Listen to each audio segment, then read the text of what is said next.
In the 10th month of the winter of Jingyao 5 of Shu Han, Jiang Wei decided to launch another northern expedition. He ordered the plank roads repaired overnight, prepared weapons and supplies, gathered boats, and completed every military arrangement before submitting a memorial to Liu Shan. For many years I have led campaigns against Wei. Although I have yet to achieve a decisive victory, I have made the enemy fear our army. Our officers and soldiers are now full of confidence. This is the perfect time to attack. Should this campaign fail, I am willing to accept death. After reading the memorial, Liu Shan remained undecided. Xiao Zhou submitted another memorial urging him to cancel the expedition, arguing that the heavenly signs were unfavorable. Liu Shan refused, saying they should wait and see. If the campaign truly failed, they could stop future expeditions afterward.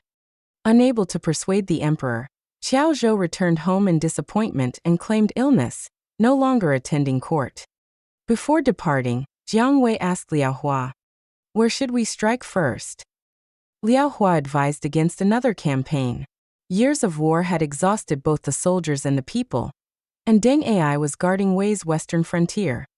Jiang Wei became furious. He declared that, like Zhuge Liang, everything he did was for the restoration of the Han, never for personal ambition. He ordered the army to attack Taoyang first, and warned that anyone who suggested retreat would be executed. Leaving Liao Hua to defend Hanzhong, Jiang Wei personally led an army of 300,000 toward Taoyang. The news quickly reached Mount Qi. Sima Wang suspected that Taoyang was only a diversion, and that Jiang Wei's true target was Mount Qi. Deng Ai disagreed. He believed Taoyang was indeed Jiang Wei's objective because Jiang Wei intended to capture it as a long-term supply base and gradually expand into the Chang territories. Deng Ai immediately devised a trap. He ordered Sima Wang to hide troops inside Taoyang while leaving the city gates open and removing all banners. Meanwhile, Deng Ai concealed his own forces near the Ho River, leaving only a small garrison at Mount Qi. Jiang Wei appointed Xiaoba as the vanguard. When Xiaoba arrived outside Taoyang, he saw the gates wide open and no banners flying. He was suspicious at first. However, seeing civilians fleeing the city, he concluded it was truly undefended, and led his troops inside. The moment they entered, drums thundered from the walls, the drawbridge was raised, and hidden soldiers appeared from every direction. Realizing he had fallen into an ambush, Xiaoba tried to retreat but found every escape blocked. He and all 500 of his men were killed by a storm of arrows. Sima Wang immediately launched a counterattack, and the Shu army suffered a crushing defeat. Jiang Wei soon arrived with reinforcements, drove Sima Wang back, and established a camp outside the city. When he learned that Xiaoba had been killed, he mourned deeply. That very night, Deng Ai launched another surprise attack against the Shu camp while Sima Wang attacked from the city. The Shu army was defeated once again. Jiang Wei fought his way through the encirclement, and withdrew more than 20 li. After suffering 2 consecutive defeats, morale throughout the army began to falter. Jiang Wei nevertheless declared, "Victory and defeat are both common in war. Anyone who dares mention retreat again will be executed." At that moment, Zhang Yi proposed a new strategy. Since nearly all Wei forces were concentrated at Taoyang, Mount Qi must now be lightly defended. He volunteered to launch a surprise attack on Mount Qi, while Jiang Wei continued occupying Deng Ai. Jiang Wei accepted the plan. He personally challenged Deng Ai to battle. The two generals fought for dozens of rounds without either gaining the advantage before both sides withdrew. The following day Jiang Wei challenged him again, but Deng Ai refused to come out. Deng Ai concluded that Jiang Wei had already divided his army to attack Mount Qi. That night, he personally led troops to reinforce the fortress, leaving his son Deng Zhong to guard the main camp. Jiang Wei quickly saw through Deng Ai's intentions. Leaving Fu Qian to defend the camp, he personally led 3,000 elite soldiers to reinforce Zhang Yi at Mount Qi. Zhang Yi fiercely attacked Mount Qi.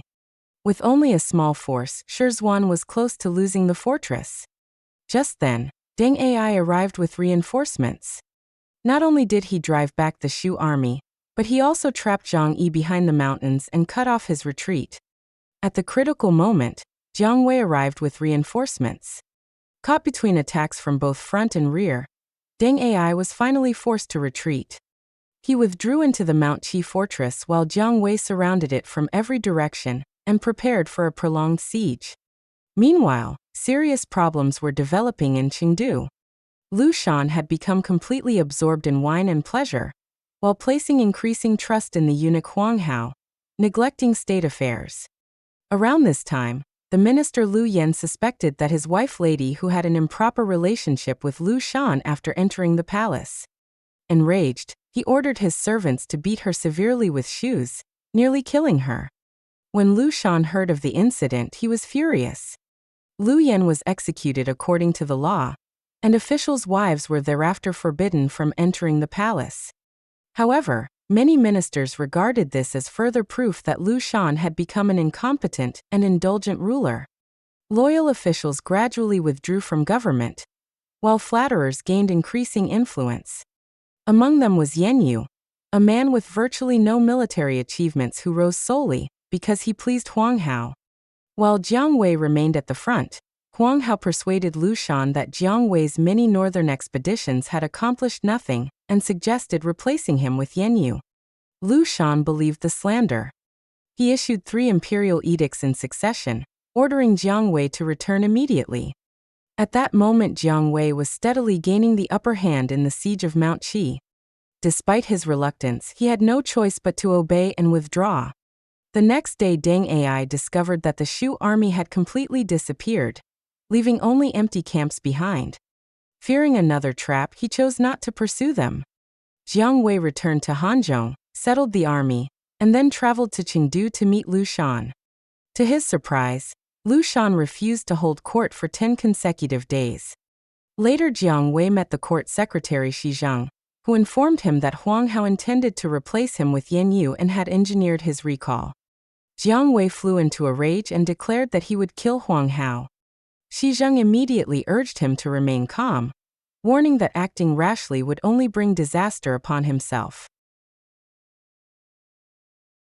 After leaving the palace, Jiang Wei visited Shi Zhang once again. Shi Zhang sighed and said, "General, disaster is drawing near. If harm comes to you, the fall of Shu Han will not be far behind." Jiang Wei immediately asked how he could both protect the state and preserve himself. Shi Zhang advised him to move to Tazhong in Longxi and establish Tuntian, military agricultural colonies, following Zhuge Liang's example. By doing so, he could produce his own military supplies, strengthen Shu's control over the Longyu region, keep the Wei army occupied, and most importantly, distance himself from the dangerous political struggles at court while retaining command of his army. Jiang Wei agreed wholeheartedly and immediately submitted a memorial requesting permission to establish military farms at Tazhong. Lu Shan quickly approved the proposal. After returning to Hanzhong, Jiang Wei gathered his officers and said, "For years our northern expeditions have always been limited by supplies. We will first cultivate the land at Tazhong and build up our grain reserves. When the Wei army is forced to transport supplies over great distances and becomes exhausted, we will strike again with a far greater chance of victory." He then assigned Hu Ji to defend Hanzhou, Wang Han to defend Leking, Jiang Bin to defend Hancheng, while Jiang Shu and Fu Qian jointly guarded the important mountain passes. Once every deployment had been completed, Jiang Wei personally led 80,000 troops to Tazhong and began developing military farms. When Deng Ai learned of this, he immediately sent scouts to survey the terrain. They carefully mapped the locations of more than 40 Shu camps and submitted the map to Sima Zhao. After examining it, Sima Zhao concluded that Jiang Wei remained Wei's greatest threat. Jia Chong proposed sending assassins to eliminate Jiang Wei. However, Sun Tzu disagreed. He argued that Shu Han's government had already become corrupt and divided. Rather than relying on assassination, Wei only needed to launch a full-scale invasion to destroy Shu once and for all. Sima Zhao fully agreed. He officially decided to begin the campaign to conquer Shu. Deng Ai was appointed general who conquers the west, and Zhong Hui was summoned to discuss the invasion. Zhong Hui had already prepared a complete battle plan. Every advance route, supply depot, and withdrawal route had been carefully arranged in advance. Sima Zhao was delighted after reading it. He immediately promoted Zhong Hui to general who guards the west, placed him in command of the Guanzhong armies, and ordered him to advance simultaneously with Deng Ai. The following day, Sima Zhao formally announced the campaign against Shu before the imperial court. Former General Deng Dun objected, arguing that marching deep into Shu was too dangerous. Sima Zhao was enraged. Accusing Deng Dun of disobeying military orders, he had him executed on the spot to intimidate the entire court. He then explained the invasion strategy. Deng Ai would lead more than 100,000 soldiers to pin Jiang Wei down at Tazhong, preventing him from returning to aid Hanzhong. Meanwhile, Zhong Hui would command an elite force of 200,000 to 300,000 men in a multi-pronged offensive directly against Hanzhong. Sima Zhao believed that Lu Shan was incapable of defending his kingdom. Once the frontier defenses collapsed, Shu Han itself would quickly fall. The destruction of Shu, in his view, was now inevitable. After receiving his orders, Zhong Hui deliberately spread rumors that Wei was preparing to invade eastern Wu instead. He ordered large numbers of warships to be constructed and had additional vessels gathered from the coastal provinces. Sima Zhao asked in confusion, "Since our army will invade Shu by land, why are we building ships?" Zhong Hui replied, "It is meant to deceive eastern Wu. If Shu asks Wu for help, Wu will believe we are preparing to attack them and will hesitate to send reinforcements.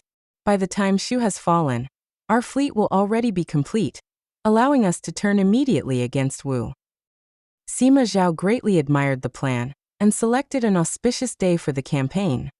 In the 7th month of Jingyuan 4 of Wei, Zhong Hui officially began his western expedition. Sima Zhao personally came to see him off. During the journey, Xiao Ti privately warned Sima Zhao that Zhong Hui was an exceptionally ambitious man and should not be entrusted with such enormous military power. Sima Zhao calmly replied that he had already made the necessary preparations. His answer completely reassured Xiao Ti. As for what precautions Sima Zhao had secretly arranged, the novel leaves this as a hint for the events that follow. Summary.